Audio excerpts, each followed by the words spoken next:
Speed میں تراویح پڑھا کے آتا تھا کہ یار وہ شام کا نا 11 بجے کا ٹائم مس نہیں ہونا چاہیے، میں نے کرکٹ کھیلنے پہنچنا۔ اچھا اب میں نے ایک دیکھا ہے کہ اس کا ایک ایڈوانس ورژن آ گیا، ٹورنامنٹس آ گئے ہیں، رمضان ٹورنامنٹس ہو رہے ہیں۔ چاہے نا مسجد کے اندر ایک ایسا خالی کونا بھی چھوڑیں جہاں کوئی جوتوں کے ساتھ آ سکتا ہو۔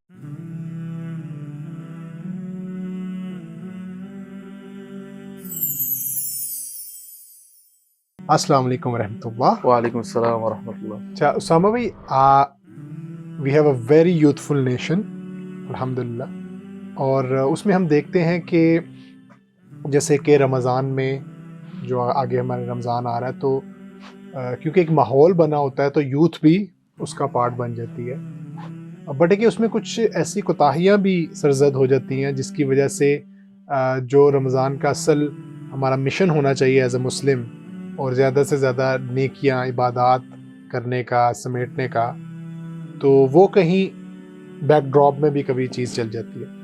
تو آج اگر آپ ہمیں یوتھ انگیجمنٹ اور پروڈکٹیوٹی وہ کیسے ہم اچیو کر سکتے ہیں؟ اچھا ہم نے بھی، آپ نے بھی ایسا بچپن رمضان کا گزارا ہوگا، ہم نے بھی، کہ بس یہ وہ، اچھا میرا یہ تھا، حافظ تھا وہ، گھر میں سے نا ابو نے زبردستی وہ تراویح پڑھانے کا، اور میں ایسی اسپیڈ میں تراویح پڑھا کے آتا تھا کہ یار وہ شام کا نا 11 بجے کا ٹائم مس نہیں ہونا چاہیے، میں نے کرکٹ کھیلنے پہنچنا۔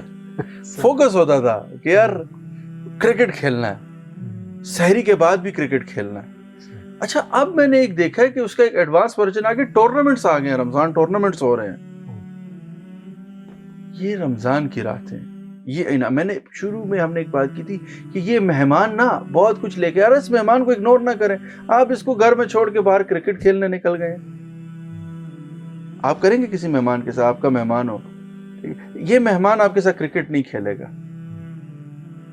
کیونکہ یہ مہمان جو ہے نا ذرا مزاج کا الگ ہے، یہ آپ سے اللہ کا رابطہ ٹھیک کرنے آیا ہے، یہ آپ کا جسے کہتے ہیں اللہ سے تعلق بنانے آیا، آپ اس سے وہ والا نفع لیں۔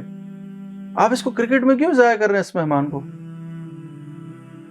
اب کیا ہے کہ یوتھ، اب یہ بھی ایک سوال آتا ہے کہ یوتھ جو ہے وہ درسوں کے حلقوں میں اور ان میں کیوں نہیں بیٹھ رہی ہے؟ تو دیکھیں، ایک ہم تھوڑی دیر پہلے بات کرتے، اب شاید ایمفیسس چینج کرنا ہوگا ہمیں، دور بدل گیا ہے، لوگوں کو بڑی بڑی تقریریں اچھی نہیں لگتی۔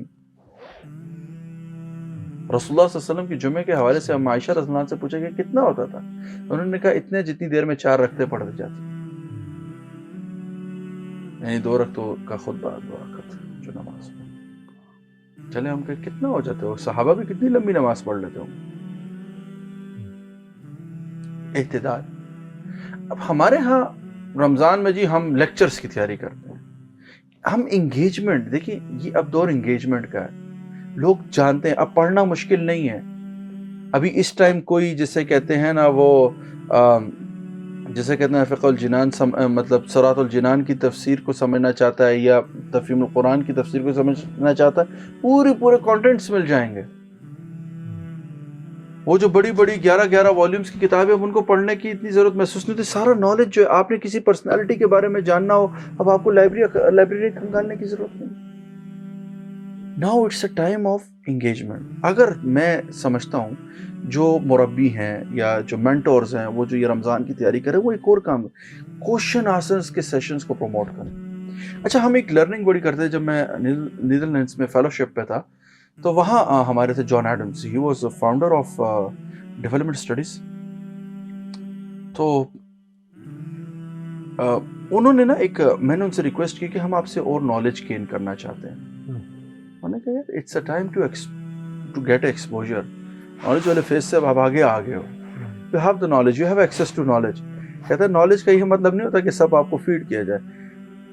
تو وہ کیا کرتے تھے، وہ ہمیں ایک ریسرچ پیپر دیتے تھے ایک دن پہلے، ہم وہ پڑھ کے آتے تھے، دن کو ہم لنچ ساتھ کرتے تھے۔ اچھا اس لنچ آور میں نا ہم اس ریسرچ پیپر کو ڈسکس کرتے تھے، ایک براڈر پرسپیکٹو ہمارا ڈیولپ ہوتا تھا۔ اگر اسی طرح ہو کہ آپ دے دیں کہ یار کل ہم جو ہے نا نماز کے فرائض پر بات کریں گے، بھئی سارے پڑھ کے آئیں، سارے ایکسپلین کریں، کوشچن آنسر بیسڈ انگیجمنٹ ہو، سننے کے لیے ان کو کم مواد ملے۔ So I do think youth will take a part in it۔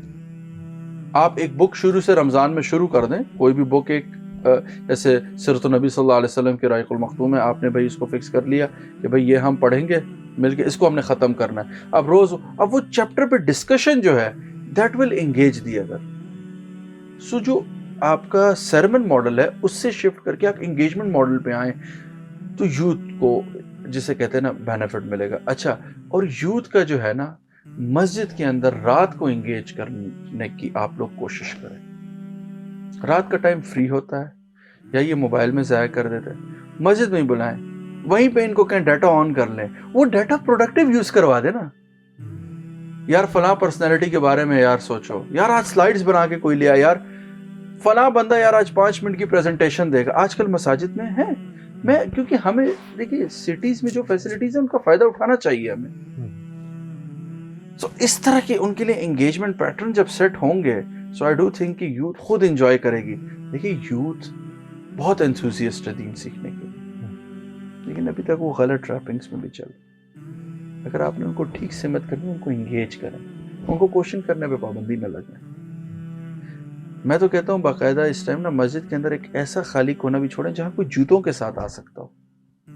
ایک ایسا اٹیچ ایریا ہونا چاہیے جہاں ہمارے جو بچے ایتھیزم اور جسے کہتے ہیں ان تھاٹس کے ساتھ جسے کہتے ہیں اٹیچ ہو رہے ہیں, وہ اپنے کوشچنس لے کے وہاں پہ آئیں اور وہ ایڈریس ہوں. بہت ضروری ہے, یہ وہ ٹائم ہے. تو رمضان کے اندر آپ ایک 30 ٹاپکس کی مربی سیریز بنائیں, انہیں کہیں انگیجمنٹ, لیکن انگیجمنٹ رکھیں اس کے اندر. سرمنس نہ پلان کریں کہ میں جی تقریر کروں گا آپ تقریر سننے آئیں, ہم جی تقریر کریں گے آپ تقریر سننے آئیں. Youth knows well, just have exposure with them.